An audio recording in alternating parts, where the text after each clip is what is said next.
चैत्र माह की पूर्णिमा को हनुमान जी का जन्म हुआ था, इसलिए इस दिन हनुमान जयंती मनाई जाती है।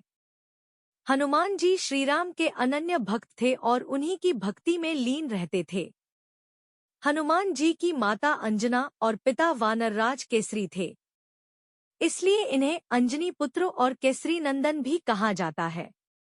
हनुमान जी को भगवान शिव का 11वां अंश भी कहा जाता है। हनुमान जन्म को लेकर कई कथाएं प्रचलित हैं, पर प्रमुख रूप से दो कथाएं हैं जो हनुमान जी के जन्म को लेकर प्रचलित हैं। माता अंजना ने अपने बचपन में एक बंदर को पैरों पर खड़े होकर ध्यान लगाते देखा, तो उसने उस बंदर को फल फेंक कर मार दिया। वह बंदर एक ऋषि में बदल गया और उसकी तपस्या भंग होने पर वह क्रोधित हो गया। उसने अंजना को शाप दिया कि जिस दिन उसे किसी से प्रेम हो जाएगा, उसी क्षण वह बंदरिया बन जाएगी। कुछ समय बाद अंजना जंगलों में रहने लगी। वहां उसकी भेंट केसरी से हुई, जिससे प्रेम होने पर वह बंदरिया बन गई। और केसरी ने अपने बारे में बताते हुए अंजना को बताया कि वह बंदरों का राजा है। केसरी की ओर से प्रस्ताव रखने पर अंजना मान गई और दोनों का विवाह हो गया।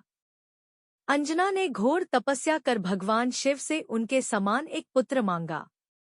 वहीं दूसरी ओर अयोध्या के राजा दशरथ ने पुत्र की प्राप्ति के लिए पुत्रकामेष्ठी यज्ञ आयोजित किया। अग्निदेव को प्रसन्न करने के बाद उन्होंने दैवीय गुणों वाले पुत्रों की कामना की। अग्निदेवता ने प्रसन्न होकर दशरथ को एक पवित्र हलवा दिया, जिसे तीनों पत्नियों में बांटने को कहा। राजा ने बड़ी रानी तक हलवे को पंतक से पहुंचाया।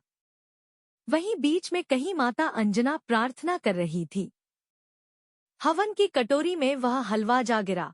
माता अंजना ने उस हलवे को ग्रहण कर लिया। उसे खाने के बाद उन्हें लगा जैसे गर्भ में भगवान शिव का वास हो गया हो। इसके पश्चात उन्होंने हनुमान जी को जन्म दिया। हनुमान जन्म से जुड़ी दूसरी कथा। सूर्य के वर से सुवर्ण के बने हुए सुमेरु में केसरी का राज्य था। उसकी अति सुंदरी अंजना नामक स्त्री थी। एक बार अंजना ने शुचिस्नान करके सुंदर वस्त्र और आभूषण धारण किए।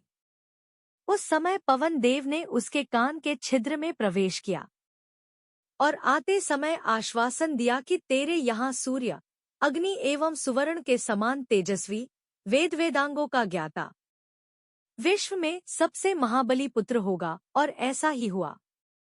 कार्तिक कृष्ण चतुर्दशी को अंजना के हनुमान जी जन्म दिया। कुछ समय बाद सूर्योदय होते ही बालक को भूख लगी। माता फल लाने गई ही थी कि इधर लाल वर्ण के सूर्य को फल मानकर हनुमान जी उसको लेने के लिए आकाश में उछल गए। उस दिन अमावस्या होने से सूर्य को ग्रसने के लिए राहु भी आया था, पर हनुमान जी को दूसरा राहु मानकर वह वहां से भाग गया।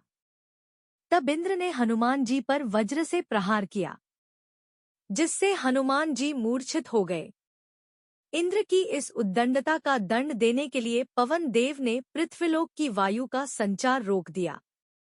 तब इंद्रदेव ने अपने किए की माफी मांगी और भगवान शिव ने हनुमान जी को ठीक किया, जिसके बाद पवन देव मान गए और पृथ्वी पर वायु का संचार पुनः सुचारू रूप से संचालित किया। तब ब्रह्मादि सभी देवताओं ने हनुमान को वर दिए। इस प्रकार के वरों के प्रभाव से ही आगे जाकर हनुमान जी ने अमित पराक्रम के काम किए।